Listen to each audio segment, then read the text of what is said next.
March 21st, 2024. Daily Bread.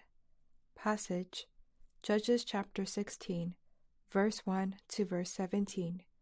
Key verse 17a. Title: Samson continued playing with fire. One day, Samson went to Gaza, where he saw a prostitute. He went in to spend the night with her. The people of Gaza were told, "Samson is here." So they surrounded the place and lay in wait for him all night at the city gate.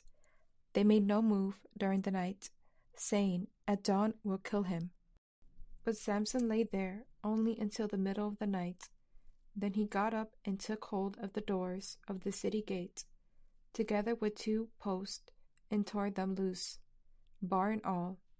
He lifted them to his shoulders and carried them to the top of the hill that faces Hebron. Some time later, he fell in love with a woman in the valley of Sorek, whose name was Delilah.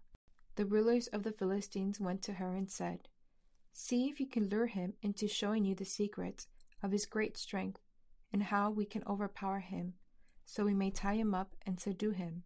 Each one of us will give you 1,100 shekels of silver." So Delilah said to Samson, "Tell me the secret of your great strength and how you can be tied up and subdued." Samson answered her, "If anyone ties me with 7 fresh bowstrings that have not been dried, I'll become as weak as any other man." Then the rulers of the Philistines brought her 7 fresh bowstrings that had not been dried, and she tied him with them. With men hidden in the room, she called to him, "Samson, the Philistines are upon you." But he snapped the bowstrings as easily as a piece of string snaps when it comes close to a flame. So the secret of his strength was not discovered. Then Delilah said to Samson, "You have made a fool of me. You lied to me. Come now, tell me, how can you be tied?" He said, "If anyone ties me securely with new ropes that have never been used, I'll become as weak as any other man." So Delilah took new ropes and tied him with them. Then, with men hidden in the room, she called to him, "Samson, the Philistines are upon you." But he snapped the ropes off his arms as if they were threads. Delilah said to Samson, "All this time you have been making a fool of me and lying to me.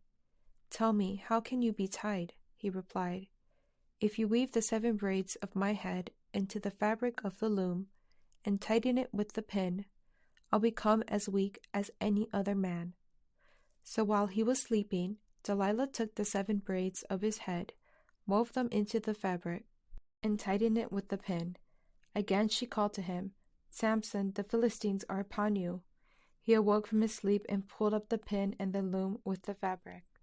Then she said to him, "How can you say I love you when you won't confide in me? This is the 3rd time you have made a fool of me and haven't told me the secret of your great strength." With such nagging, she prodded him day after day until he was sick to death of it. So he told her everything. "No razor has ever been used on my head," he said, "because I have been a Nazarite dedicated to God from my mother's womb. If my head were shaved, my strength would leave me, and I would become as weak as any other man." Daily Bread Message. Samson's weakness with lust and incautious lifestyle continued. Being overly confident with his wit and physical strength, he lived according to his impulses. When he fell in love with a Sorek woman, Delilah, the Philistines bribed her to get Samson's secret of his strength. Samson fooled her by giving 3 wrong answers that she brought to the Philistines, who tried to use these answers against Samson. Delilah's intention was obvious, yet Samson finally gave in to her tearful plea and told her he would lose his strength if his hair were shaved. His power did not come from his hair, but the Nazarene vow and God's calling. Keeping his hair uncut symbolized Samson's dedication to God. So in the end, Samson gave up his commitment to God and chose to live by his physical desire and passion for a woman. We often take God's blessing for granted. While we may not want to lose the blessing, we also tread water to see how much benefit we can get from the world. Samson's strength did not come from his hair, but from the Spirit of God. Samson ignored spiritual truth as he played with his desire for physical pleasure. Prayer. Father, thank you for the spiritual gifts you've given me. Please help me to dedicate myself to you and glorify your name. One word. Keep the dedication to the Lord.